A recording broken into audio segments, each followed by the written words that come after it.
Good morning, class. Welcome to Vedattu classes. Today we are going to study chapter 1 of history. And this chapter is from class 8th. How, when and where. How, कैसे, when, कब, where, कहाँ. मतलब कोई भी घटना कैसे घटी, कहाँ घटी, कब घटी और क्यों घटी. क्यों घटी एनालिसिस पे चला जाता है. तो इस चैप्टर पे हम यही सारी चीज़ें देखेंगे.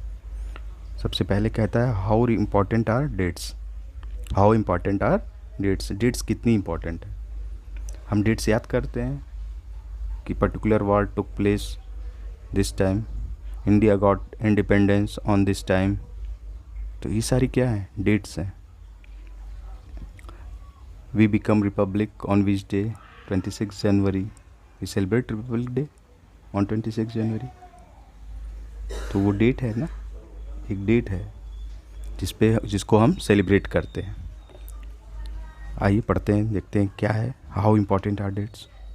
There was a time when historians were fascinated with dates. There were heated debates about the dates on which rulers were crowned और battles were fought. In the common sense notion, history was synonymous with dates. You may have heard people say, I find history boring because it is all about memorizing dates. Is such a conception true? History is certainly about changes that occur over time. It is about finding out how things were in the past and how things have changed. As soon as we compare the past with the present, we refer to time. We talk of before and after. हम क्या क्या बातें करते हैं जब भी date की बात करेंगे. कोई राजा बनता है तो किस दिन क्राउनिंग हुई उसकी, किस दिन ताजपोशी हुई, वो दिन हम याद करते हैं. बाबर मरा तो हुमायूं कब राजा बना, हुमायूं को कब शेरशाह सूरी ने हराया, फिर हुमायूं कब वापस आया. तो सारी डेट्स हम याद करते हैं. फिर उसके बाद हुमायूं जब मरेगा तो फिर अकबर कैसे राजा बनेगा, कब बनेगा. तो ये सारी चीज़ें ये पर्टिकुलर डेट्स हो गई कि किस पर्टिकुलर डेट को क्राउनिंग हो रही है या किस पर्टिकुलर डेट को कोई राजा मर रहा है तो उसकी जगह फिर कोई और आएगा. तो ये सारी डेट्स क्या होती हैं, बहुत ही इम्पॉर्टेंट्स होती हैं. There were heated debates about the dates on which rulers were crowned and or battles were fought. Crowning का बताया हमने. उसी तरह जैसे लड़ाई भी होती है तो हम वैसे ही देखते हैं, वो डेट बहुत ही इम्पॉर्टेंट हो जाती है. Synonymous in the common sense notion, history was synonymous with dates. मतलब एक कॉमन है कि डेट्स है, जैसे proto historic, ancient history, medieval history, modern history, we divide them according to dates. हम एक डेट, एक टाइम स्पैन में इन सारी चीज़ों को डिवाइड करके ही पढ़ते हैं. So it makes history easy. History को डिवाइड करके, कंपार्टमेंटलाइज करके, कंपार्टमेंट में हमने एक तरह से डिवाइड कर दिया है ताकि चीज़ें और भी आसान हो जाएं हमें पढ़ने के लिए. You may have heard people से, I find history boring because it is all about memorising. कुछ लोग कहते हैं कि बोरिंग है, पर बोरिंग क्यों है, इतनी अच्छी अच्छी कहानियाँ हैं हिस्ट्री में, कुछ सीखने के लिए है ना. कुछ बुरी कहानियाँ हैं, कुछ अच्छी कहानियाँ हैं. It is all about memorising date. Is such a conception true.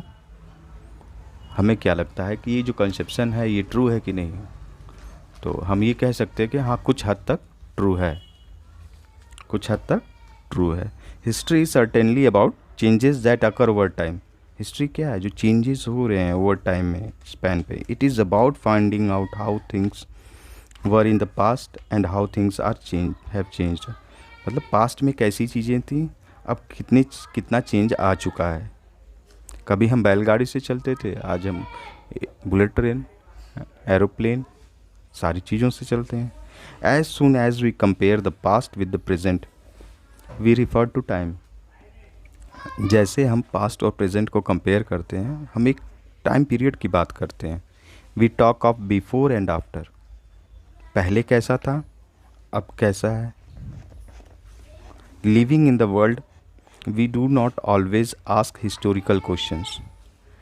इस वर्ल्ड में रहते हुए हम हमेशा हिस्टोरिकल क्वेश्चंस ही नहीं पूछते हैं। About what we see around us we take things for granted as if what we see has always been in the world we inhabit. हम क्या सोचते हैं कि अच्छा ये चीज़ जो हमें सामने दिख रही है ये पहले भी रही होगी, पर ये चीज़ दिमाग में क्वेश्चन आना चाहिए कि इससे पहले यहाँ क्या था। गाज़ियाबाद से पहले कोई शहर रहा होगा 100 साल, 200 साल, 500 साल पहले, या गाज़ियाबाद था ही नहीं। दिल्ली थी कि नहीं, दिल्ली शहर को किसने बसाया, दिल्ली नाम कैसे पड़ा, दिल्ली की टेरिटरी कैसे डिफाइन हुई कि यहाँ तक दिल्ली रहेगी, बाकी सब एनसीआर रहेगा। तो ये सारी चीज़ें हम हिस्ट्री के थ्रू एक टाइम पीरियड में जाते हैं, पीछे जाएंगे, 200 साल जाएंगे, 500 जाएंगे, 1000 साल पीछे जाएंगे, तो शायद दिल्ली का नाम दिल्ली ना रहे, दिल्ली का नाम इंद्रप्रस्थ रहा हो या कुछ और रहा हो। Watching someone sip a cup of tea at a roadside tea stall, you may wonder when did people begin to drink tea or coffee। खाने का पीने का भी इतिहास है। चाय कहाँ से आई, चाइना से आई, नेपाल से आई, इंडिया से आई। कॉफ़ी कहाँ से आई, ब्राज़ील से आई, साउथ अमेरिका से आई, नेटिव अमेरिका से आई, लैटिन अमेरिका से आई, फिर कहाँ से आई।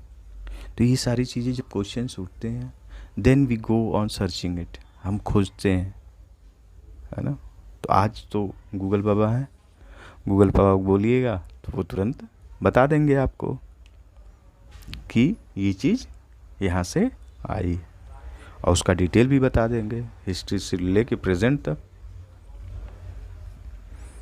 Looking out of the window of a train you may ask yourself when were the railways built and how did people travel long distance before the age of railways. अभी यातायात के बारे में बात करने लगे कि हम कैसे चलते थे। रेलवे अगर सबसे पहली बनी, वो कैसे बनी, तो सबसे पहले तो इंजन चाहिए, इंजन बना होगा। यूरोप में जेम्स वाट भाप वाला इंजन बनाए थे। अच्छा, तो अच्छा ये सब आपको पता होना चाहिए, मुझे लग रहा है पता होगा भी। फिर वो इंजन बना, फिर रेलवे का एक्सपेरिमेंट हुआ, रेलवे चलने लगी। इंडिया में भी अंग्रेज़ों के समय rail I. Reading the newspaper in the morning, you may be curious to know how people got to hear about things before newspapers began to be printed। अब प्रिंट मीडिया का culture कब आया होगा, इसका भी एक इतिहास है ना। गेहूं का भी एक इतिहास होगा, गेहूं कहाँ से आया, भारत में ही होता था या बाहर से आया। कोई भी चीज़ हो, anything, everything in this world have history. Even we are humans, है ना, we do also have history. हम कभी होमो सैपियंस थे, फिर इवॉल्व होते हुए यहाँ तक आज ऐसे ह्यूमन बने हैं। हो सकता है और इवोल्यूशन हो, तो कुछ अच्छा फॉर्मेशन हो, कुछ डिफॉर्मिटी हो हम लोग की बॉडी में, हो सकता है। जब इतना इवॉल्व हो गया, जब every animals, every creature on this world is getting evolve, then we will also evolve. Let's see on. All such historical questions refer us back to notions of time। सारे क्वेश्चंस जो हमारे जहन में आ रहे हैं, जो हमारे मन में आ रहे हैं, वो हमें एक हिस्ट्री के पीछे, हिस्ट्री की तरफ ले जाएंगे। But time does not have to be always precisely dated. Time क्या है, हमेशा उसी तरह डेट नहीं होगी in terms of particular year और a month. Sometime it is actually incorrect to fix precise date. कभी कभी ये पूरा इनकरेक्ट हो जाता है कि इस डेट को फिक्स कर दिया जाए। To process that happen over a period of time. People in India did not begin drinking tea one fine day, है ना। किसी दिन ऐसे नहीं शुरू हो गए होंगे चाय पीना, तो चाय की भी एक हिस्ट्री होगी। They developed a taste for it over time. एक टाइम पीरियड आया, फिर उसके बाद ही उन्होंने वो करना शुरू किया होगा, चाय पीना शुरू हो गया। They developed a taste for it over time. There can be no one clear date for a process such as this. ऐसे प्रोसेस के लिए कोई क्लियर डेट नहीं रही होगी। Similarly we can not fix one single date on which British rule was establish. एक single date नहीं fix कर सकते हैं कि अच्छा इस दिन ब्रिटिश रूल फिक्स हो गया। अरे वो धीरे धीरे प्रोसेस था। बंगाल में आए, there can be no one clear date for a process such as this. Similarly, we cannot fix a single date on which British rule was established or the national movement started. हम कोई fix date तो कर नहीं सकते हैं कि किस दिन ये सारी चीज़ें शुरू हुई। जैसे कि किस की बात कर रहे हैं, जैसे British rule. Suppose British rule शुरू हुआ, कब से शुरू हुआ? जहांगीर के समय से मान लें, जब वो ट्रेड करने आए। बंगाल में जब दीवानी मिल गई तब को मान लें, या फिर जब अवध को कैप्चर कर लिया तब मान लें, या फिर और एक्सपेंड कर गए पंजाब तक तब मान लें, या फिर 1857 को डेट मान लें, या प्लासी के युद्ध को मान लें, या बक्सर के युद्ध को मान लें, या इलाहाबाद की ट्रीटी को मान लें, है ना। प्लासी का युद्ध हुआ था 1757 में, 1757। बक्सर का युद्ध हुआ 1764। फर्स्ट वॉर ऑफ इंडिपेंडेंस कहते हैं हम 1857, या फिर उसको कहते हैं हम सिपाही मुटनी। तो ब्रिटिश रूल एक वेल डिफाइंड टाइम को नहीं इस्टेब्लिश हुआ, वो धीरे धीरे एक्सपैंड हुआ। ब्रिटिशर्स धीरे धीरे एक्सपैंड हुए। और फिर बात करते हैं ये नेशनल मूवमेंट की, तो नेशनल मूवमेंट भी तो धीरे धीरे स्टार्ट हुआ। कभी यहाँ पे रिवोल्ट हुआ, कभी वहाँ पे रिवोल्ट हुआ, कहीं भी वहाँ पे लोग धरना दे रहे हैं, कभी वहाँ पे कुछ चीज़ एक्सप्रेस कर रहे हैं जो करना चाह रहे हैं वो। तो ये धीरे धीरे कल्पनेट हुआ चीज़ें, और changes took place with in the economy and society. All these things happened over A stretch of time, है ना। एक लंबे समय के दौरान ये सारी चीज़ें हुई। We can only refer to a span of time and approximate period over which particular changes became visible. Why then do we continue to associate history with a string of dates? तो हम क्यों, है ना, connect करते हैं history को एक string of dates से जुड़ते जाते हैं। यानी कि हाँ, वो डेट्स इंपॉर्टेंट होंगे। जैसे ब्रिटिशर्स का एक ट्रेडर के रूप में आना सबसे पहली बार, वो डेट। फिर उनको पास मिलना ट्रेड करने के लिए, वो डेट। फिर उनको कोई स्टेट मिल जाना फैक्ट्री इस्टेब्लिश करने के लिए, वो डेट। फिर उनको दीवानी वजारत दोनों मिल जाना, तो डुअल गवर्नमेंट इन बंगाल, वही फॉर्मेशन होगा, तो वो मिल जाना। फिर बंगाल को पूरा कैप्चर कर लेना उनको, फिर उसके आगे एक्सपेंड करना। तो ये पर्टिकुलर डेट कनेक्ट होती जा रही है। वो फिर धीरे धीरे एनेक्सेशन उनका बढ़ेगा वेरियस पॉलिसीज़ के थ्रू। वो डेट्स कब पॉलिसी आई, कब नया स्टेट एनेक्स हो गया ब्रिटिश रूल में, तो वो सारी डेट्स कल्मिनेट करके ही तो बताएगी कि कहाँ से शुरू किया था ब्रिटिश रूल और कहाँ तक एक्सपैंड करके अपने पीक पे पहुँचा वो। The national movement is started. Why then do we continue to associate history with a string of dates? This association has a reason. There was a time when history was an account of battles and big events. एक time था, history क्या थी? एक date, मतलब कि dates का collection था। किसका? बैटल्स, लड़ाइयाँ, बड़े बड़े जो घटनाएं, चाहे अच्छी हों चाहे बुरी हों। It was about rulers and their policies. किसके बारे में था? Rulers and their policies. Historians wrote about the year a king was crowned, the year he married, the year he had a child, the year he fought a particular war, the year he died, and the year the next ruler succeeded to the throne. है ना।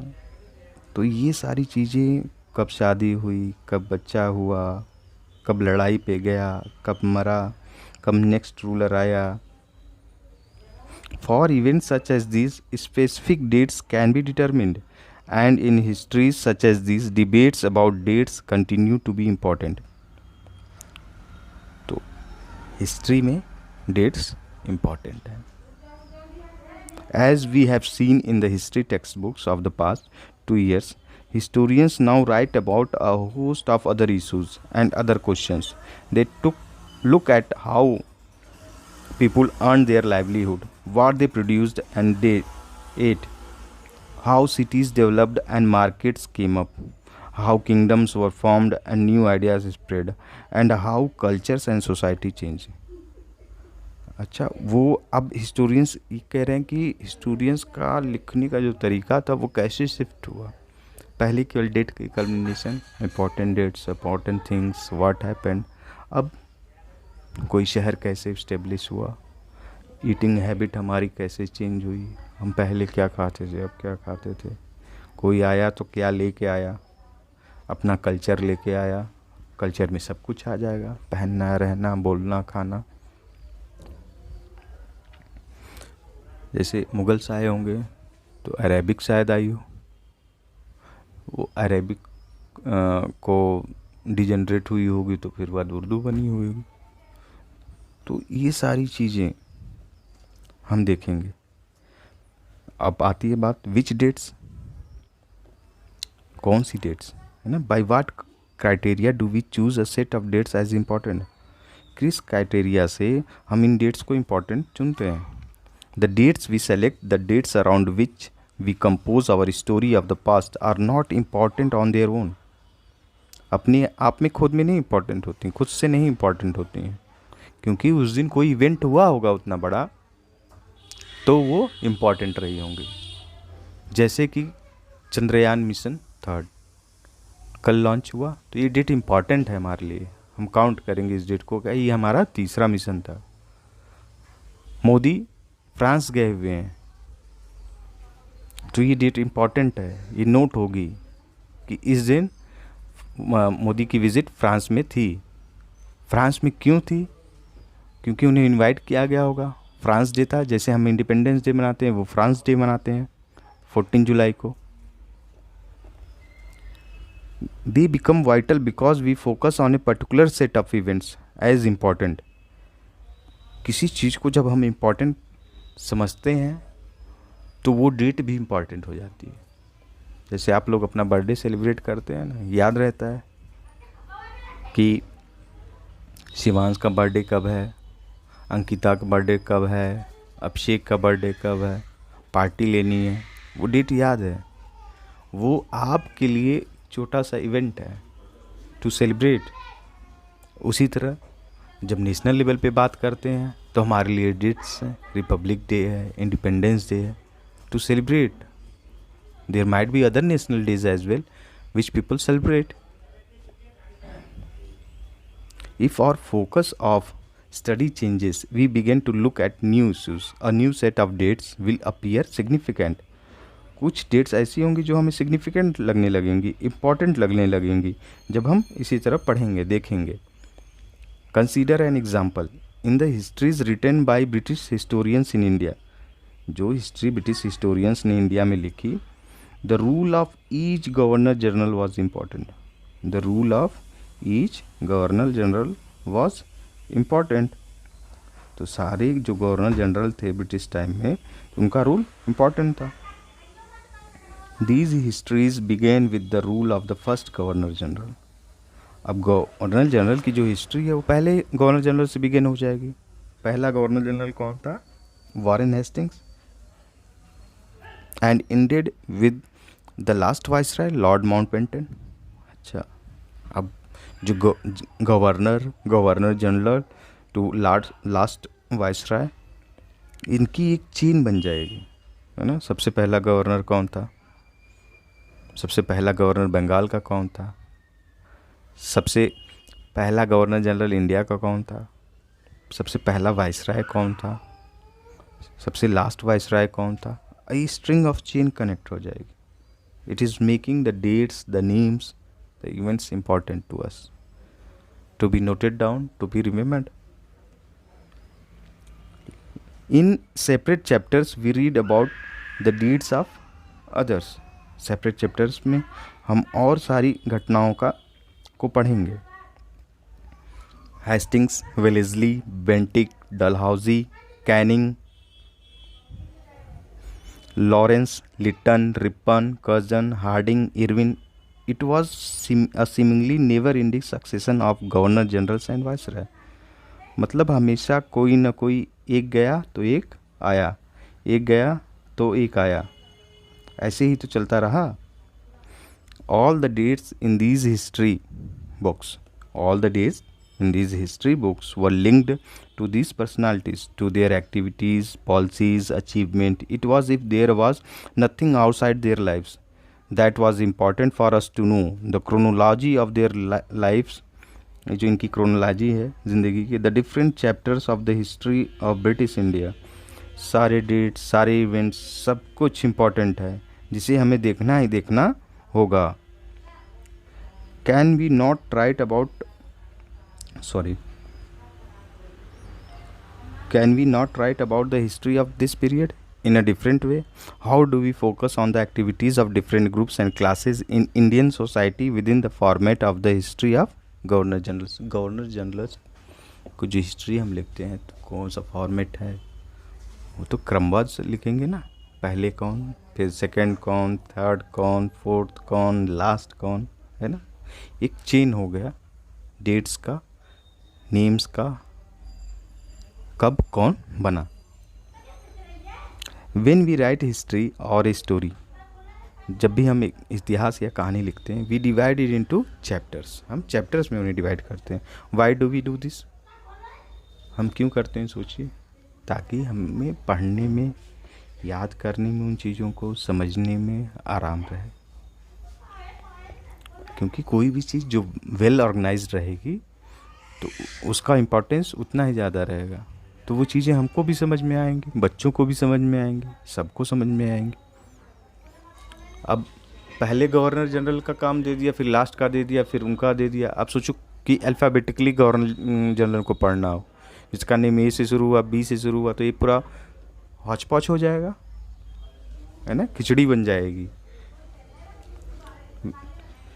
It is to give each chapter some coherence. It is to tell a story in a way that makes some sense and can be followed. In the process, we focus only on those events that help us to give shape to the story we are telling. In the histories that revolve around the life of British Governor Generals, the activities of Indians simply do not fit. They have no space. What then we do? Clearly, we need another format of our history. This would mean that the old dates will no longer have the significance they earlier had.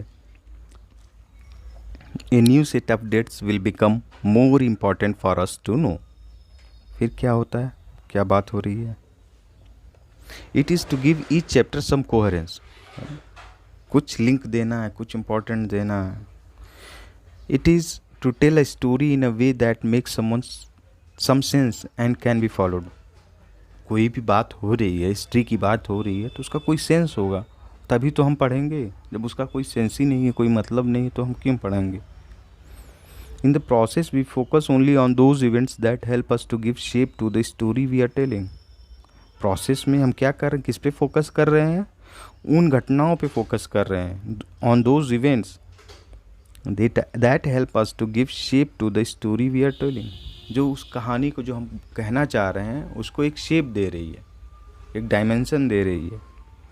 In the histories that revolve around the life of British governor generals, the activities of Indians simply do not fit. अब Britishers की history चल रही है तो उसमें Indians के लाने, अब गवर्नर जनरल का स्ट्रिंग चल रहा है तो उसमें किसी इंडियन को लाने की ज़रूरत क्या है उसमें। अब वो सेपरेट इवेंट हो जाएगा, उसको कल्मिनेट कर लेंगे हम नेशनल मूवमेंट में। National movement before Gandhi, national movement after Gandhi, तो उसमें कौन कौन से प्लेयर्स आएंगे, कौन कौन अपने रोल प्ले करेंगे, उसको हम एक इवेंट की तरह, एक प्रोसेस की तरह, एक स्टोरी की तरह, जिसको हम अच्छे से जोड़ सकें एक दूसरे से, उसको हम देखेंगे। Clearly, we need another format for our study. This would mean that the old dates will no longer have the significance they earlier had. A new set of dates will become more important for us to know. अब इस story के लिए dates अलग हैं, इस story के लिए dates अलग हैं. पर जब हम वाई वाला एनालिसिस करेंगे, आगे जब हम सीनियर क्लासेस में जाएंगे, पढ़ेंगे, समझेंगे, तो जब हम वाई वाला एनालिसिस करेंगे तब दोनों कहानियों को हम कनेक्ट कर पाएंगे. दोनों कहानियों को हम कनेक्ट कर पाएंगे क्योंकि वो एक ही जगह हो रही हैं. इंडियन जो स्ट्रगल फॉर इंडिपेंडेंस जो हो रहा है तो वो यहीं पे हो रहा है, भारत में हो रहा है, वही टाइम पीरियड चल रही है. तो अगर हम गवर्नर जनरल की हिस्ट्री पढ़ रहे हैं तो उसके साथ अगर मान लीजिए हम अपने फ्रीडम फाइटर्स की हिस्ट्री पढ़ रहे हैं तो वो फ्रीडम फाइटर्स की हिस्ट्री और गवर्नर जनरल्स की हिस्ट्री हम लिंक कर सकते हैं. हम ये देख सकते हैं ना कि अगर पहला सत्याग्रह गांधी जी ने किया तो कब किया, उस समय गवर्नर जनरल कौन था या वाइसराय कौन था. ये चीज़ें तो हम कनेक्ट कर सकते हैं. हाउ डू वी पीरियोडाइज, कैसे हम इसको पीरियोडाइज करते हैं इस चीज़ों को, मतलब किस पीरियोडाइज मतलब करना, class first, class second, class third, first period math, second period science, third period something. हम पीरियोडाइज करते हैं ना चीज़ों को. उसी तरह हिस्ट्री भी पीरियोडाइज करती है कि इस पीरियड में ये हुआ, इस पीरियड में ये हुआ, इस पीरियड में गांधी जी आ जाएंगे, इस पीरियड में नेहरू आ जाएंगे, इस पीरियड में सुभाष आ जाएंगे, है ना. उससे पहले वो रिवॉल्यूशनरीज आ जाएंगे. तो ये सारी चीज़ें क्या है, हम पीरियोडाइज कर रहे हैं. अब देखते हैं इन 1817 डेट इम्पॉर्टेंट क्यों लिखा इन्होंने, डेट आई ना. देखिए इन 1817 James mill, Scottish economist and political philosopher. James मिल कौन है, स्कॉटिश हैं, इकोनॉमिस्ट हैं, पॉलिटिकल फिलासफर हैं. Published a massive 3 volume work, एक वर्क पब्लिश करते हैं, ए हिस्ट्री ऑफ ब्रिटिश इंडिया. क्या पब्लिश करते हैं, एक बुक है जिसका नाम है history of British India. In this he divided Indian history into 3 periods. अच्छा, तो इन्होंने 3 पीरियड्स में डिवाइड कर दिया. अब किस बेसिस पे डिवाइड कर दिया, हिंदू, मुस्लिम, ब्रिटिश. 3 पीरियड कौन सा इनके हिसाब से जेम्स मिल के, Hindu, Muslim, British. This periodisation came to be widely accepted. Can you think of any problem with this way of looking at Indian history. Why do we try and divide history into different periods. हम क्यों करते हैं ऐसा कि history को different periods में divide कर दें. We do so in an attempt to capture the characteristics of a time. उस टाइम का जो कैरेक्टरिस्टिक है उसको कैप्चर करने के लिए हम ऐसा करते हैं. Its central features as they appear to us. उसका सेंट्रल फीचर क्या है,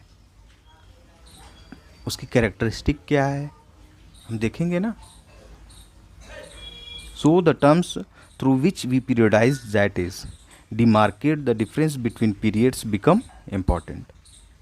वो इम्पॉर्टेंट हो जाता है, हम उसको डिमार्केट करते हैं कि हाँ इस टाइम पीरियड में ये चीज़ हुआ, इस टाइम पीरियड में ये पर्सन सबसे ज़्यादा इम्पॉर्टेंट था, इस टाइम पीरियड में इस पर्सन का रोल सबसे ज़्यादा इम्पॉर्टेंट था. They reflect our ideas about the past. They show how we see the significance of the change from one period to the next. हम देखते हैं कि एक पीरियड से दूसरे पीरियड में ये कैसे डिफ़र कर रहा है. Mill thought that all Asian societies were at a lower level of civilisation than Europe. अब मिल की अवधारणा देखिए, सोच की अवधारणा, शायद इससे हम नहीं सहमत होंगे, है ना. आप भी नहीं सहमत हो सकते हैं या फिर कोई सहमत हो भी सकता है. Mill thought that all Asian societies were at lower level. Lower level पे हैं, चलो क्यों लोअर लेवल पे हैं, वो कह रहे हैं सिविलाइजेशन के बेसिस पे यूरोप इनसे आगे था. According to his telling of history, before the British came to India, Hindu and Muslim despots ruled the country. जब से ब्रिटिश के आने से पहले पहले हिंदू और मुस्लिम डिस्पोट्स तानाशाह रूल करते थे इस कंट्री को। Religious intolerance, caste taboos and superstitious practices dominated. क्या क्या डोमिनेट कर रहा है कल्चर को? रिलीजियस इंटॉलरेंस, मतलब कि हम एक दूसरे को मतलब जैसे आज कहते हैं ना कि हम फ्रेटर्निटी है इंडिया में, है ना, सारे रिलीजन एक साथ मिलके रहते हैं। तो कह रहे हैं कि रिलीजियस इंडिफरेंसेस हैं वहाँ पे इंडिया में उस समय। कास्ट टैबूज है, मतलब कि जातिवाद है। फिर सुपरस्टिशियस प्रैक्टिसेस, है ना, superstitious practices, black magic dominated. Social life में ये सारी चीज़ें डोमिनेट करती थी। British rule, Mill felt could civilise India. Mill को लगता था कि जो ये ब्रिटिश रूल है वो इंडिया को सिविलाइज करेगा। To do this it was necessary to introduce European manners, arts, institution and laws in India.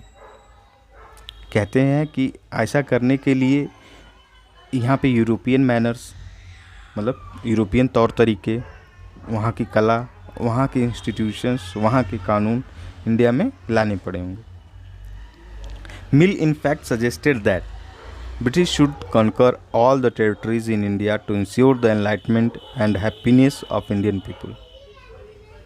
मिल सोचते थे, सजेस्ट करते थे कि पूरी इंडिया को ब्रिटिश को कैप्चर कर लेना चाहिए और इनको सिविलाइज करना चाहिए कि ये बर्बर लोग हैं, इनको कुछ आता नहीं है, ये जातिवाद में, धर्म में और वो ब्लैक मैजिक, सुपरस्टिशन, ये सारी चीज़ों में फंसे हुए हैं, इनको सिविलाइज किया जाए, पढ़ा लिखा के एक अच्छा नागरिक इंसान बनाया जाए। तो कौन सा नागरिक? ब्रिटिश नागरिक बनाने की इच्छा मिल की है।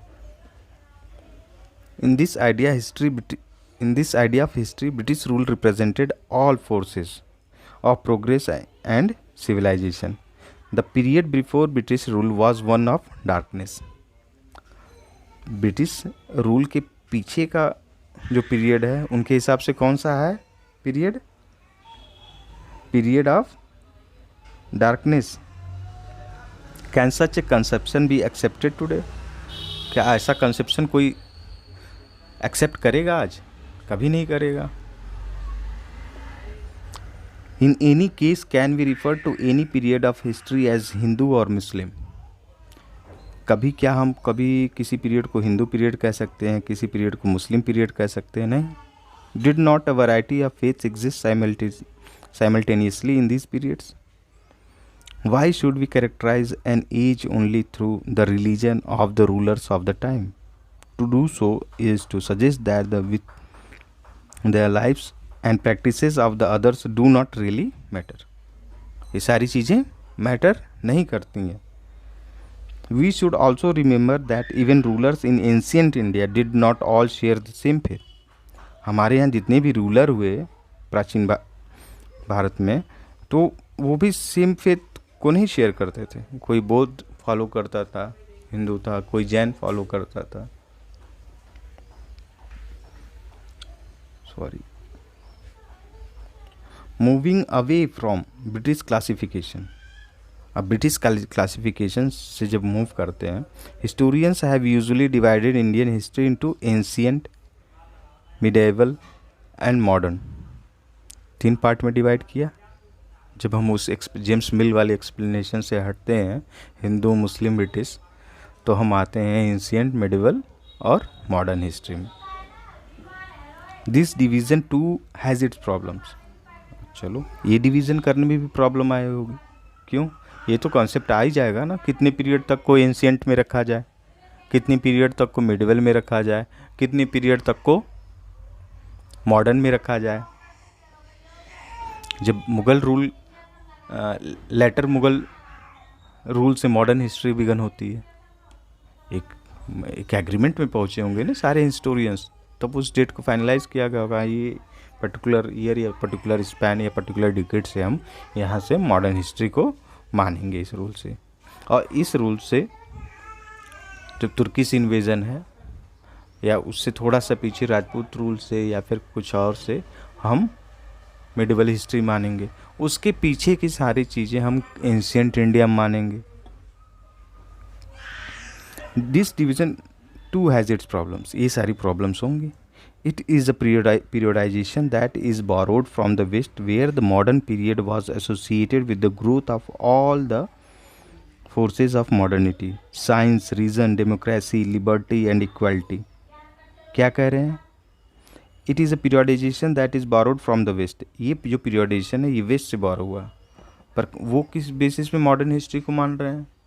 किस चीज़ पे किया कि जितनी भी मॉडर्न चीज़ें आई जो हमने यूज़ करने लगे अपनी लाइफ को मॉडर्नाइज करने के लिए, वो उस टाइम पीरियड को सोचे हैं कि इस टाइम पीरियड को हम मॉडर्न हिस्ट्री में इंक्लूड कर दें।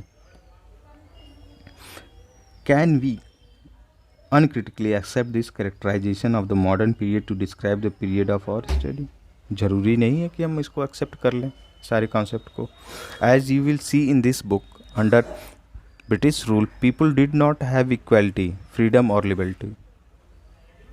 चलो मॉडर्न हिस्ट्री की बात हो रही है। मिल कहते हैं कि अच्छा कल्चर, यूरोपियन कल्चर हम इस्टेब्लिश करेंगे, पर ब्रिटिश रूल में हम तो ऐसा नहीं देख रहे हैं।